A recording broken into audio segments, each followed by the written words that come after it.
La verdad es que este tema no es un tema perfecto, pero antes de empezar quiero hacer un pequeño comercial. Por ahí vieron ustedes que hay una propaganda de la Sociedad Internacional de Hematología.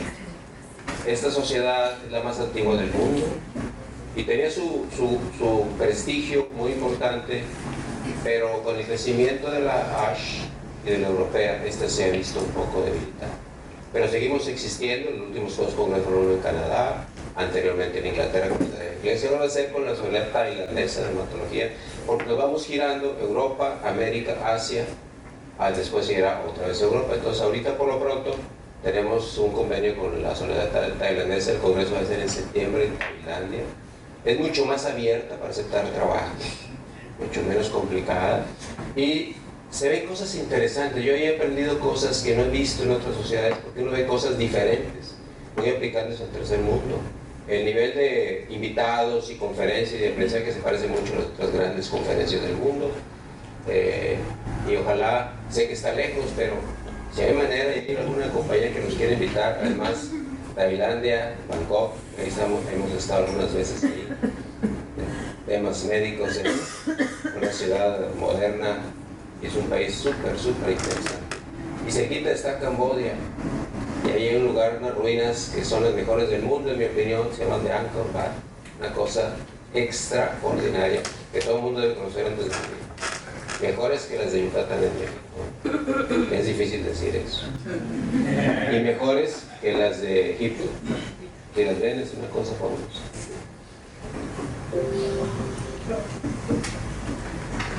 Bueno, ya saben que, fíjense, el problema del injerto, la prevención del paciente no es con medicamentos, empieza desde el principio. ¿Cómo lo vas a tratar? Entre más intenso, más injerto vas a tener. Las células que vas a infundir, sangre contra médula, donador, la edad del donador, si es hombre o es mujer, y el número de C34, entre otros detalles, todo eso va a contar. O sea que la prevención del injerto contra huésped empieza desde que tú planeas tu trasplante. O sea, la mente no es, oye, ¿qué le vamos a dar? Ciclosporina y no. ¿Cómo vamos a elegir el donador? ¿Cuántas células le voy a poner? ¿Qué esquema voy a usar? ¿Qué riesgos tengo para que desarrolle o no desarrolle injerto? ¿Okay? Por ejemplo, esta paciente de 55 años tuvo un brote de diverticulitis. Y desde ahí empieza uno a pensar qué vas a hacer, ¿verdad? ¿Qué es lo que, es fumador crónico, qué va a pasar con el pulmón? Entonces empieza a pensar qué tienes que hacer para que salga bien tu trasplante, y la prevención empieza desde la elección de todo, no nada más del manejo, sino todo lo que, incluyendo ahora, está de moda, los antibióticos. ¿Qué tipo de componentes los vas a agregar o no? ¿Los vas a filtrar o no? En fin, ¿y qué más va a necesitar? Por ejemplo, tan simple como esto. ¿Tienen ustedes ciclosporina intrainyectable? Acrónimo CIB. Carísimo, nosotros no tenemos. Entonces, tu preparación debe ser, no debo tener mucositis grave. Si tengo mucositis grave, I will be in deep shit. Whatever that means. ¿Ok? Entonces, te vas a meter en líos muy graves. Entonces, tienes que evitar la mucositis. ¿Tienes todo? ¿Tienes IB? ¿Tienes mucho dinero? ¿Puedes traer tracorta? ¿No IB? Bueno, no dije nada, se vale. Entonces, tienes que empezar a pensar cómo vas a tratar a tu paciente para evitar el injerto. No es nada más el medicamento. Y bueno, ya saben lo que sucede. Tienes el HLA, el injerto contra tumor, antimicrobianos, todo eso tienes que pensar en ello. Y esto ocurre cuando las células son células TEP primordialmente, aunque no es nada más esto. El injerto, entre comillas, rechaza al paciente, una relación entre efecto de injerto y contra el tumor, ya sabemos eso. Y esto ocurre en mayor o menor grado en la mayoría de los pacientes, más de la mitad. A veces es mínimo, le admito eso, y ese cuando es mínimo, puedes incluso no reconocerlo y confundirlo con otras cosas. También podemos confundir hiperpigmentación y otros cambios con injerto, es a veces dificilito, pero un poquito de injerto, ligerito, grado 1, así, a mí me gusta. Y bueno, la fisiopatología, estas diapositivas inteligentes, para que vean que sí, este no está tan difícil. Aquí tenemos la relación, los órganos involucrados, la médula ósea, todo lo que va a pasar con el injerto. Y bueno, aquí la lesión en tejidos del huésped, medios inflamatorios, se presentan los antígenos a los linfocitos del donador, se activa y empieza a haber el daño tisular, rash, diarrea, hígado, bilirrubinemia, etc., que son los tres áreas que al principio por lo menos son más importantes. Eventualmente ingresan ojos, bueno, mucosas, y también ingresa el pulmón al camino y otras circunstancias. Y aquí tienes otra vez otra fotografía de cómo esto se va gestando. Supongo que algunas se van a repetir con las que trae la doctora, pero eso es inevitable en estas conferencias. Y aquí tienen ustedes la famosa clasificación que sigue siendo, con la cual tú te guías y que muy rápidamente la puedes traer ahí en tu, o ahora bajarla del, como ahora la odio a los médicos jóvenes, que todos saben, ya no puedes enseñarles nada. Antes era un lujo, es un grado 2, a ver, dime cuánto es un grado 2, y te lucías con tu memoria y tu sabiduría. Ahora, sí doctor, es tanto. ¿Cómo supiste? Pues lo acabo de ver en mi celular. ¿Verdad? Las canas derrotadas por el celular. Y aquí esto obviamente, los grados más graves son el 3 y el 4, especialmente el 4, son muy malos y son los que se asocian a complicaciones y muerte. El grado 4 es terriblemente difícil de sacar adelante y la mayor parte de los enfermos se van a morir, o quedan muy dañados y van a morir eventualmente en complicaciones. Y bueno, aquí tienen ustedes que ha mejorado todo el tratamiento y la supervivencia en los últimos años. Aquí ven ustedes cómo en los últimos años la incidencia de muerte ha disminuido, pero yo no estoy tan seguro. Siento que más hemos avanzado, en mi opinión, un poquito más porque tenemos muy buena terapia de soporte, y no necesariamente porque tenemos mejores cambios y tratamientos. Tenemos mejores antibióticos, antimicóticos, sueros, y eso hace que el enfermo viva más, no necesariamente que su calidad de vida sea mejor, porque muchos enfermos de infarto agudo grave van a acabar con infarto crónico. Entonces simplemente se nos mueren menos. ¿Se acuerdan cuando decía el doctor Neil Young, famoso experto en aplasia, que dice, ¿por qué el paciente con aplasia ahora vive más y tolera más tratamientos? Y dice, por los antimicóticos. Esa es su respuesta. No más. Por una sola cosa, antimicóticos. Y acá es algo parecido. Y bueno, ustedes saben que vamos a ver la aguda de los 100 días y la crónica y aquellos síndromes que empiezan tardíos que pueden ser muy graves. Yo he visto injertos agudos feos, grado 3 por lo menos, 150 días después de trasplante. O sea, empieza la diarrea y oye, ya no estás en el hospital, ¿qué pasó? Si ya lleva 6 meses, no, pues hay que seguir.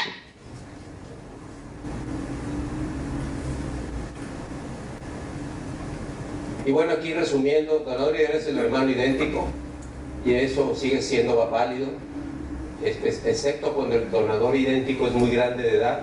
Yo hoy prefiero los idénticos, ¿ok? Pero si es joven, ese es el idéntico. La sangre periférica se asocia más a crónico, pero tiene otras ventajas que tú tienes que valorar en tu centro, que es lo que te conviene. Desde incapacidad, no tienes lugar para hacerlo de la médula, no tienes la experiencia, tienes problemas diversos, y tú quieres que prenda más rápido por alguna otra razón, la sangre puede ser mejor. Ahora, ¿cuántas son las células que hay que infundir? No más de 8 millones de lo que se recomienda en trasplante relacionado al infarto diabético. Eso es la cifra máxima, en teoría, discutible, depende de varias opiniones, pero esa cifra es la cifra máxima que tú debes hacer. Si puedes congelar el resto, qué bueno, y si no, pues las tiras a la basura, ni modo. Trasplantes epilépticos, eso lo acaban de publicar alguien, ahorita no me acuerdo del autor, lo acaban de publicar, de 9 millones, la cifra mágica. Se decía que había que poner muchas células en unos epilépticos, eso no es tan realmente importante. La verdad es que no hemos correlacionado resultados con la cifra. De 3 millones para arriba es muy bueno, pero la cifra máxima yo la pondré aquí, que es lo que nosotros hacemos cuando sobran, como hace poco, los separamos. Ya saben todos, se puede separar con mucho cuidado, simplemente se homogeniza la bolsa, se pesa y retira lo que tú quieres, pero eso lo hace el banco de sangre, lo hace muy eficiente. Luego se vuelve a contar lo que queda y eso te permite estar seguro de cuándo estás infundiendo. Y lo hacen muy bien en nuestras manos. Ponle 9 millones, ¿sí? ¿Cuánto fue? 9.100 o 8.9, lo hacen muy bien en banco de sangre, en nuestro banco de sangre. Ahora, los esquemas, menos tóxicos dan menor, el RIC da menos injerto. El donador ideal es varón joven, HL idéntico o haploidéntico. Como ya les digo, nosotros estamos prefiriendo un donador joven a un donador añoso. Que sea idéntico, preferimos el joven. La intensidad reducida es de menor costo, más bienestar psicológico, menos alteración de la flora intestinal porque el paciente come en su casa y menos injerto contravenoso. Y aquí tienen este artículo de nuestro grupo y del doctor Ruiz Argüelles en que vemos eso.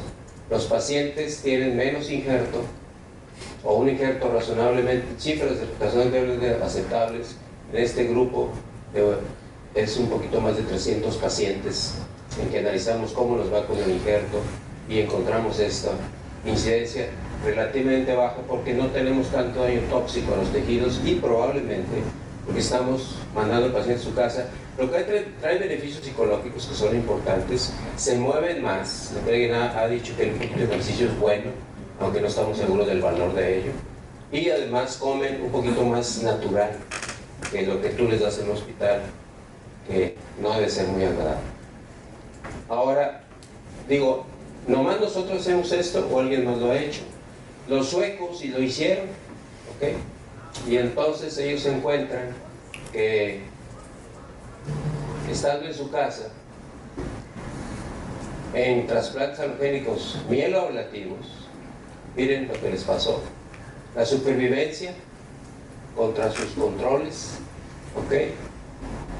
Y la mortalidad relacionada al trasplante. Entonces, no somos nada más nosotros los que decimos estas cosas, ¿ok? Porque luego, como somos mexicanos, las plumas, pues ahora, los suecos también, claro, necesitan más que el nuestro, ¿verdad? Que son más, mira, a las suecas las perdono, pero los suecos, ¿por qué le ganaron a México en el mundial?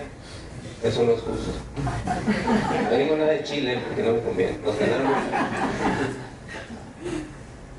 Y finalmente hay que acordarnos del impacto de la flora intestinal. En ese sentido, lo que puedo decir es, ese es el tratamiento que salió en el blog, y eso yo creo que al rato nos va a explicar más la doctora, pero desde ahí tienes que pensar, por ejemplo, en el Sloan Kettering, ellos notan mucho más injerto contra el golpe intestinal cuando usan meropenem o imipenem, y menos cuando usan cefepime.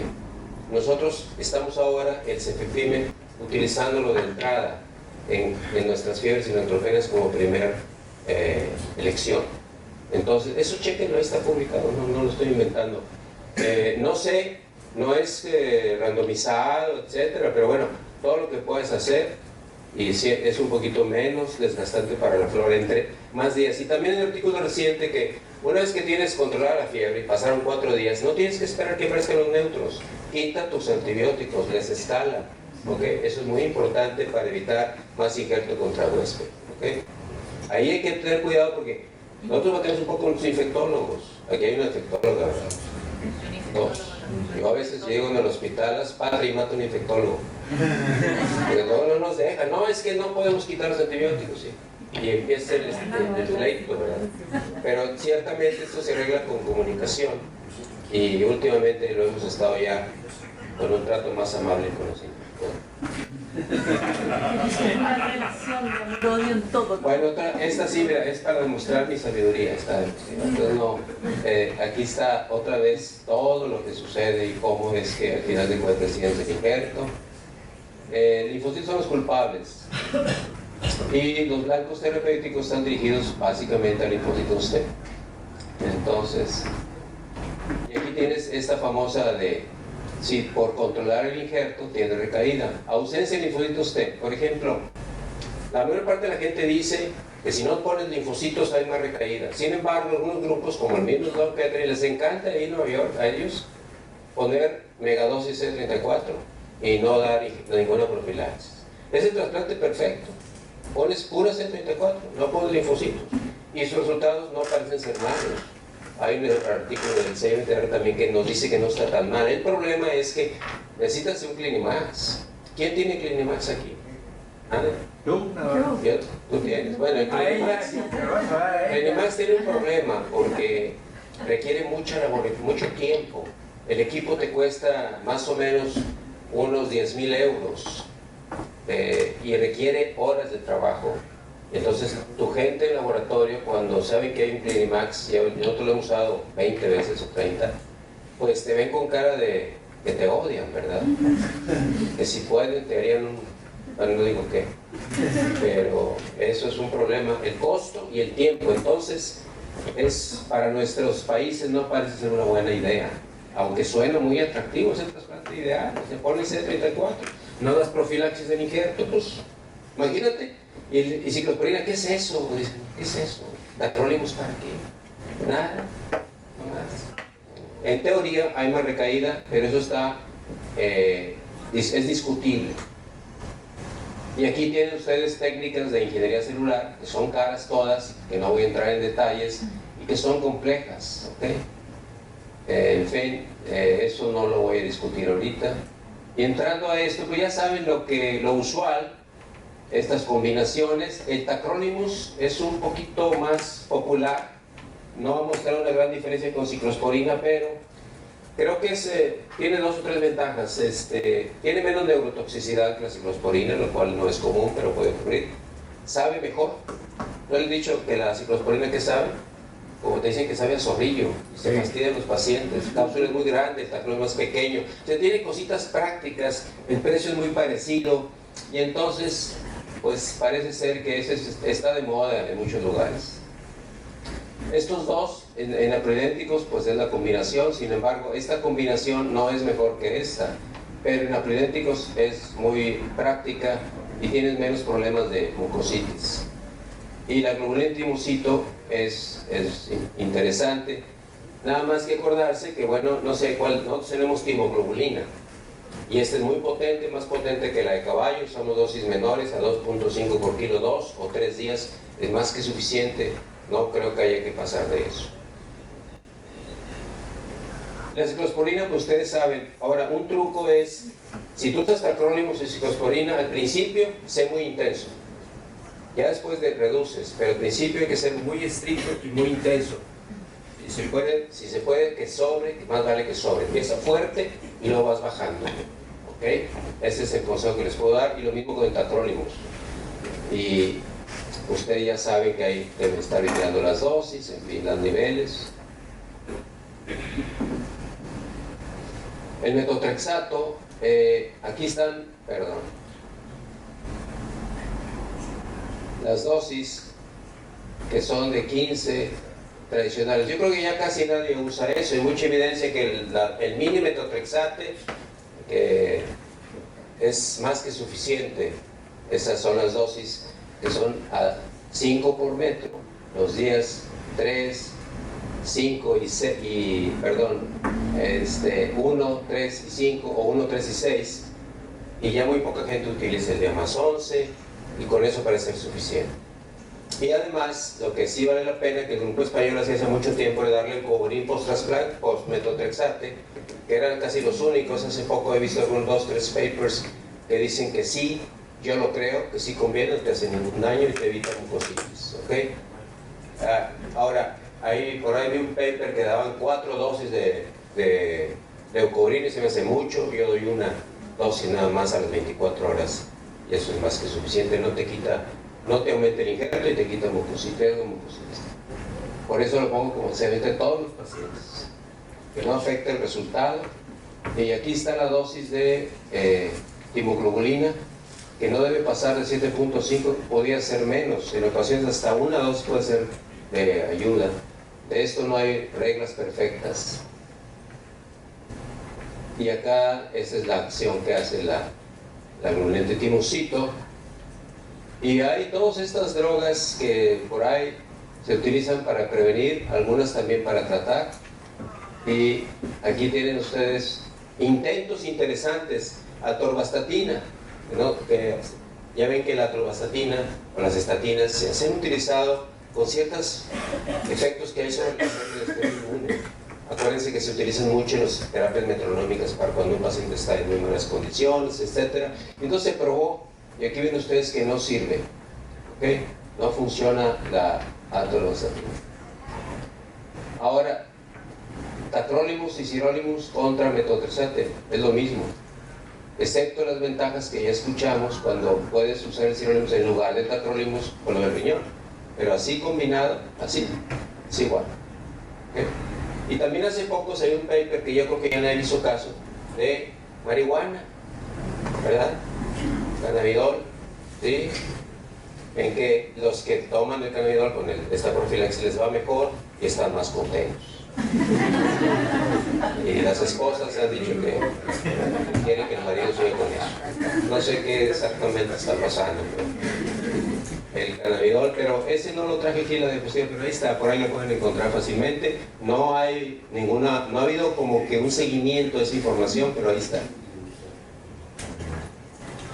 El tocilizumab contra Orinostat, Alemtuzumab, todo estos se han utilizado, pero ninguna de estas drogas existe de rutina o hay alguien que haya seguido o reproducido lo que se ha estado publicando.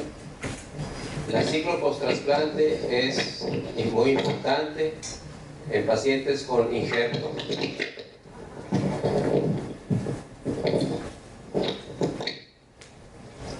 Y esto sigue siendo, en mi opinión, y coincido con la doctora Juan, y que esto es ahorita lo que está de moda, parece ser lo mejor y cada vez hay más evidencia. Y muy sencillo, por ejemplo, si tú puedes atacar linfocitos, dejar que las células T reguladoras se queden, que es lo que hace la ciclo, y no lastimar a la célula hematopoyética, pues tienes, como dice ahora, sigue la tormenta perfecta, ¿verdad? Tienes una droga perfecta. Y si no hace mucho en los hijos, como parece que no lo hace, pues entonces se convierte en una droga muy interesante que si funciona en ampliodénticos, pues como no va a funcionar en pacientes normales. Entonces por eso la ciclofosfamida parece muy interesante. Esta es una de nuestras experiencias en niños y adolescentes en enfermedades de alto riesgo, en que aún siendo una población muy difícil, muchas leucemias linfoblásticas, esta es más o menos nuestra experiencia, pero ya más o menos a 3 años, entonces esto, y realmente tenemos poco injerto contra gota, alrededor del agudo del 10-15%. Y entonces, las 2 dosis, 10, 3 y 4, células T de regeneración. Por ahí hay información de que 30 miligramos por kilo por día, 2 días es lo mismo. Hay un artículo en Experimental Hematology que decía eso.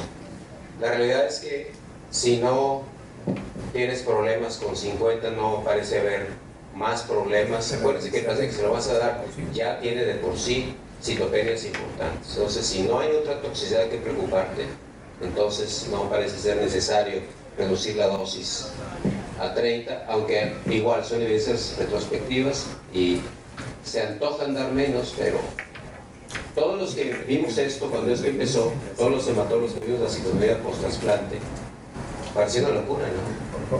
Pues está citopénico y le vas a dar 100 miligramos de fosfamida. Esos cuates del Johns Hopkins se han vuelto locos y los aviones de los árabes que atacaron la torre deben irse a Johns Hopkins. Eso pensamos, pero no, tienen razón. Ahí hay un tipo muy interesante, el doctor Brodsky, que ha trabajado sobre la ciclofosfamida tratando la anemia plástica. Y obviamente desde ahí te das cuenta que si puedes curar una anemia plástica con una ciclofosfamida, evidentemente es una droga inmunosupresora que no hace daño a las células hematopoyéticas. Ese estilo de ciclo post para plasias, nosotros lo hemos usado y nos ha ido bien en algunos casos. Luego lo abandonamos porque requería demasiada apoyo terapéutico. Era una época en que no había en México, no teníamos a la mano el timocito. Y cuando no había donadores, cuando no había pluridenticos, usamos varios veces el ciclo y nos fue bien. O sea que eso, en mi opinión, eso es una realidad que no ha sido, ya no fue bienvenida porque requería mucho apoyo. Y aquí tienen ustedes esta comparación de la doctora Juan, precisamente. Este estudio salió recientemente en Blood Advances desde 2019, es el grupo español. Ella lidera este artículo y ven ustedes por qué le gusta a ella esto, ¿verdad? Entonces, libre de enfermedad y libre de injerto, que es ahora el ideal de todo el mundo, es mejor, mucho mejor con la ciclo que con la metrociclosporina, y yo estoy totalmente de acuerdo con ella. Así es que ya podemos irnos, porque ya con esto ya lo que iba a decir ya.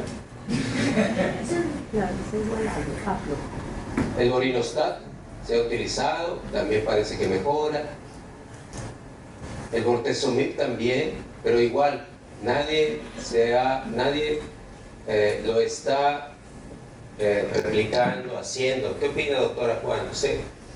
Tienen experiencia con Bortezomib en profilaxis, son los que eran antiguos discípulos de Salamanca, que tienen mucha historia con el mieloma, y siguen todavía en esa línea de investigación, pero no han sacado todavía nada contundente de beneficio. Como que no está establecido. Obviamente aumenta el costo, un poquito más de inmunosupresión. ¿Tú, Guillermo, has tenido experiencia con Bortezomib en injerto en prevención? No. Flora Caballero lo está haciendo, ¿verdad? Sí. Es sobre todo Pérez Simón, que ahora está en Sevilla.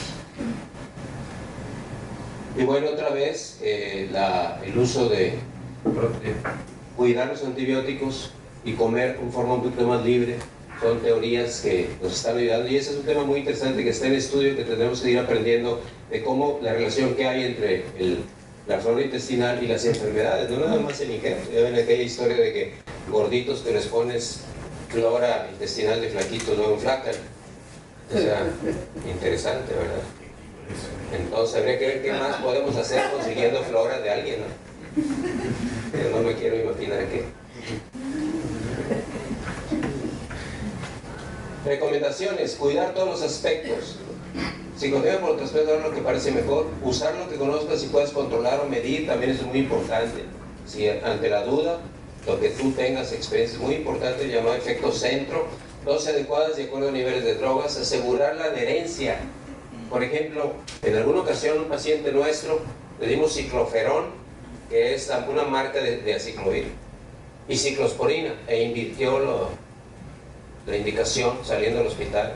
Estaba tan emocionado el paciente, tan contento, que ya se iba, y se le explicó, se le dio por escrito, porque todos lo verificamos, y tomó la ciclovir de una manera y la ciclosporina de otra, y le dio injerto grave.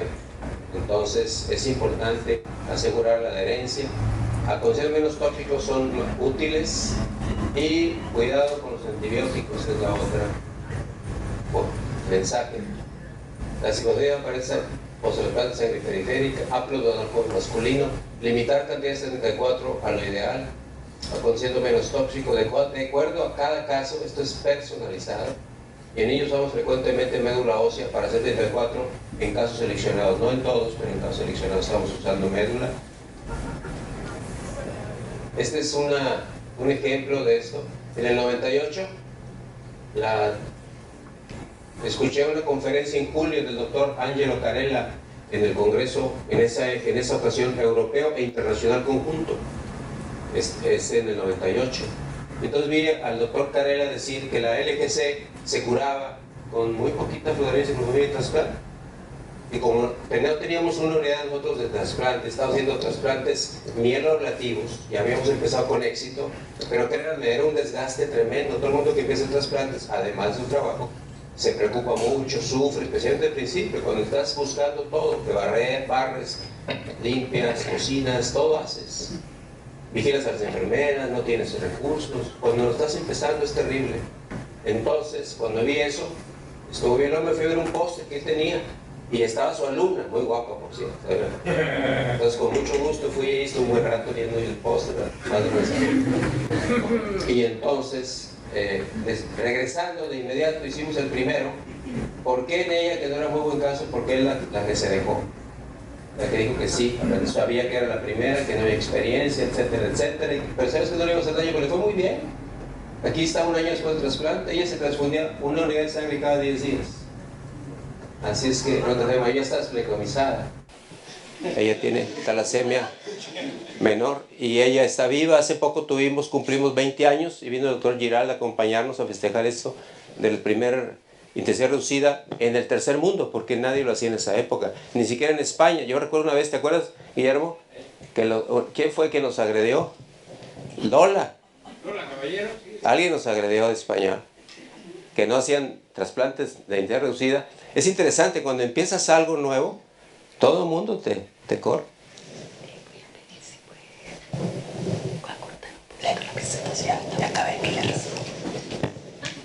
Y ya la final. Me dijeron que acortara, ya corté, miren. Bien, para que vean que este es el hospital, la parte antigua, la Facultad de Medicina que está unida, y aquí está nuestro centro, y acá otra serie. El equipo que trabaja conmigo es el diploma de FAC que les da. No está muy impresionante, chiquito, pero te lo cobran bastante carito. Pero bueno, ese es el área. Muchas gracias.